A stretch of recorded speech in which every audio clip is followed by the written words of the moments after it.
Mike DeCourcy is with us now. You see him on the Big Ten Network, reading him at the Sporting News. Follow him on Twitter at TSN Mike. He joins us on the JohnstonRVCenter.com hotline. Good morning, Mike. Hope you're doing well today. Good morning, gentlemen. How are you? Doing wonderful. Thanks a lot. A lot of people here always like us to ask guys like yourself that view this from a national point of view. Do you consider Auburn the number one team in the nation, the overall number one seed, though they are not ranked there right now? Well, I would say that I don't really care. I mean, what matters, I don't care if they're number one right now. I don't say that to be flippant. I mean, I don't pay. This is true. I've done this now. I mean, I've been covering college sports for 35 years, and I've been the Sporting News college basketball columnist for 27 years. And I don't ever look at a poll. I never do. I mean, I might need to know, like if I were writing an article, a preview article, and we don't do many of those anymore, so I don't have to now. But like if I were writing a preview article about a game in February, I might look it up to see if like Alabama was number 12 and Auburn was number 2 or whatever, something like that. But I have no interest in the polls. They don't matter. What matters is, first of all, are you one of the top 4? Because that what gets you something. That gets you a number 1 seed in the NCAA tournament. That's what matters. And where do you rank in the various metrics? Strength of record, Ken Palm, those things have some sway in the committee room and impact the bracketing that I do for Fox Sports. The polls, I get when I get people on Twitter sometimes yell at me for my brackets and say, how can you have so-and-so ranked there when they're 18th in the polls? And I'm like, news to me, man. I had no idea what their ranking is. Okay, so maybe not the number 1 overall team in college basketball. At least you can make the argument that they are. But what about Jabari Smith? Is he the most talented player in college basketball right now? One of the things that I said about 2-3 weeks ago was, before Chet Holmgren remembered that you can be Chet Holmgren on every play and not just on 6 of them a game, is I used to say that I would not want to be the GM that would have to pick among Jabari, Paolo Banchero, the 2 of them. And now that Holmgren is starting to play as he is, I think Holmgren's the most talented player in college basketball, and he's playing like it now. Now, it's going to be different for him when they get into the NCAA tournament and get to round 2, maybe, depending on what the matchup, round 3 and 4. He's going to play against better players. The West Coast Conference teams are very good, but only BYU has something approximating high major players in the West Coast. The San Francisco, outstanding team, mid-major players. St. Mary's, outstanding team, mostly mid-major players. So it's a little different to do what he's doing when you're playing Kentucky or Alabama or LSU. But he's really gifted. I love Jabari. I think he's tremendous. And I would like to see him amp it up a little bit more. I talked to Bruce a week ago, I think, for an article, and I asked him about Jabari, and he said, look it up. Look at what he did against Kentucky. Look at what he did at Alabama. One of the things that he mentioned is that you'll notice that when Jabari has to be A+ Jabari, he's pretty much that guy. And I think that's an impressive trait, but if you're going to be like a first-team All-American, you got to be that guy every night. Yeah, you talked about the years you've been doing this. We used to consider Auburn basketball as one of the worst jobs in major college basketball. The crowds were bad. It was a tough, no atmosphere, tough to win, tough to recruit to. And then all of a sudden, Bruce has done this down on the plains, including the atmosphere and the arena that they built there. From afar, just the makeover that Bruce has made at Auburn, how does that register with you? Well, I think the first thing is Bruce himself. Bruce is going to, you could throw up, let's use as an example my college, okay? Where I went to school, which is now a very nice downtown campus. They've built it up, Point Park University. They've built it up to a really lovely downtown Pittsburgh campus. They have a lot of really cool buildings. But when I was there, it was literally 2 buildings. They used to say it was 3 because to get to the library, you had to pass through a door but you never went outside, so it was really just 2. And if Bruce were the coach there, they'd have been top 25. I mean, that's what he is. He is as good as there is at building interest in a program. I mean, he was filling up Thompson Bowling Arena with 23,000 seats a couple of years after they could barely give them away. He's just amazing.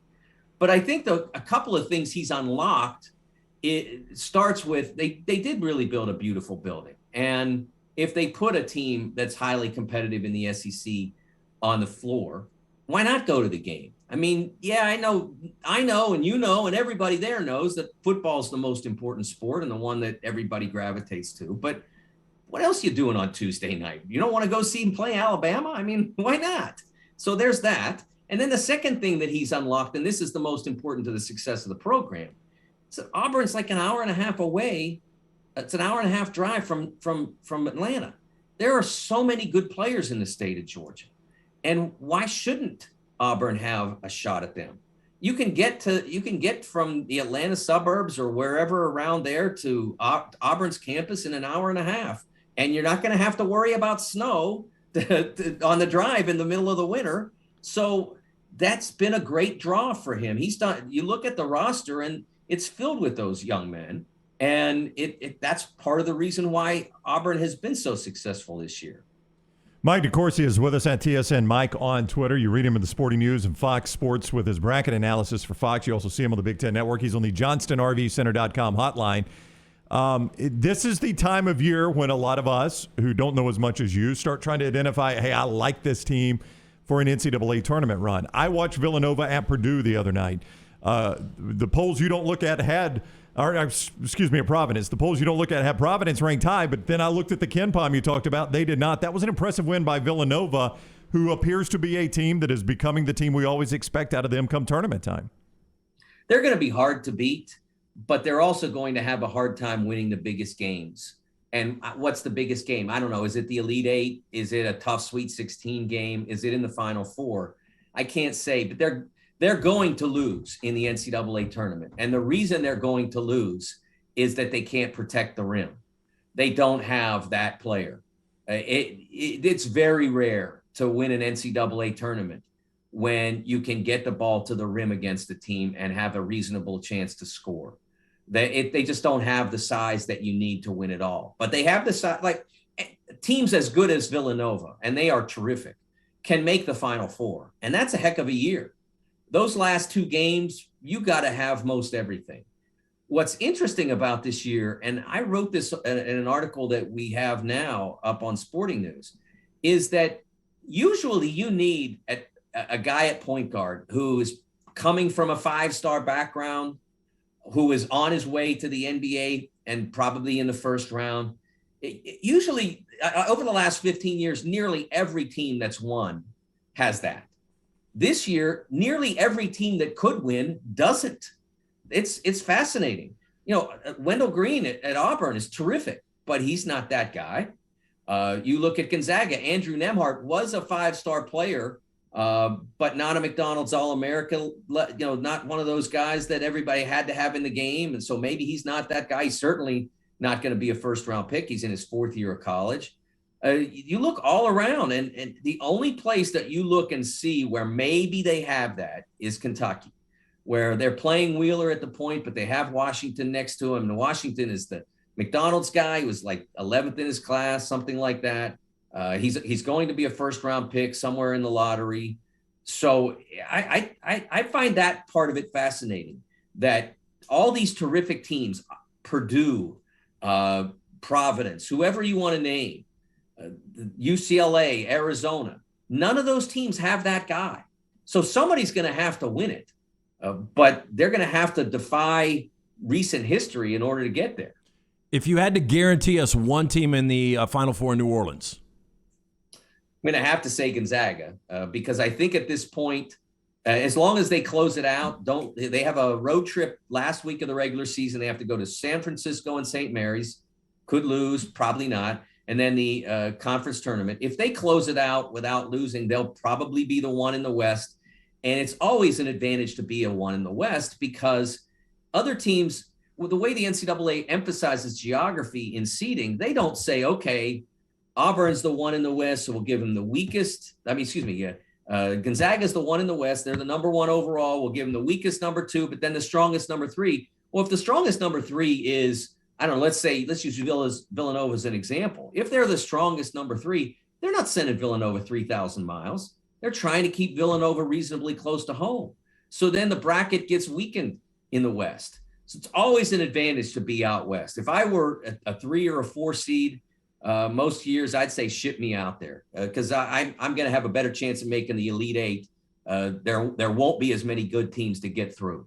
I'm interested because, I mean, it's been forever since Bobby Knight retired in Indiana, and Indiana's really never been the same consistently. We're about to see Coach K coach his last game at Duke.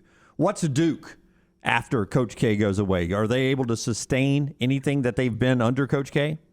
Well, I think one of the things that's going to help them, and I don't know if you guys saw the controversy came from Ian O'Connor's book about Coach K that's coming out in a little bit about how Duke's administration, the president wanted to hire Tommy Amaker as their next coach, and Coach K wanted John Shire because I think he felt like he could help that transition by being a presence on the campus, by being a voice, a sounding board for John Shire as he goes through that. I mean, look at the transitions that in college basketball history and how difficult it has been to manage going from one legend to another. Right there in Alabama, I covered a lot of the games down there when Penn State played down there during the Ray Perkins years. It wasn't easy to go from the Bear to anybody. It wasn't easy to go from John Wooden to Gene Bartow, the great Gene Bartow, one of the greatest coaches in the history of the game, spent 1 year, 2 years out there and said, nah, this isn't for me. I'm going back to UAB, and he did wonderful stuff there. But it's just hard. And so having Shire there in place to recruit next year's team while Mike is still the coach, and he's got 3 top 10, top 15 prospects already booked for next year's team. And having Mike there next year, Mike told me I had a one-on-one with him prior to the season back in October. And he said, look, I'll still have my office. I'm not going to interfere, but John will bring the recruits in here and I will tell them how I can help them develop as people and as players while John coaches them.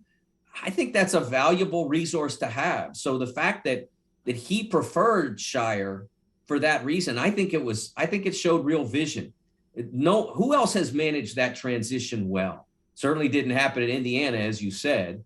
I would much rather have K's involvement and voice over the next several years as John Shire tries to move into being successful following him.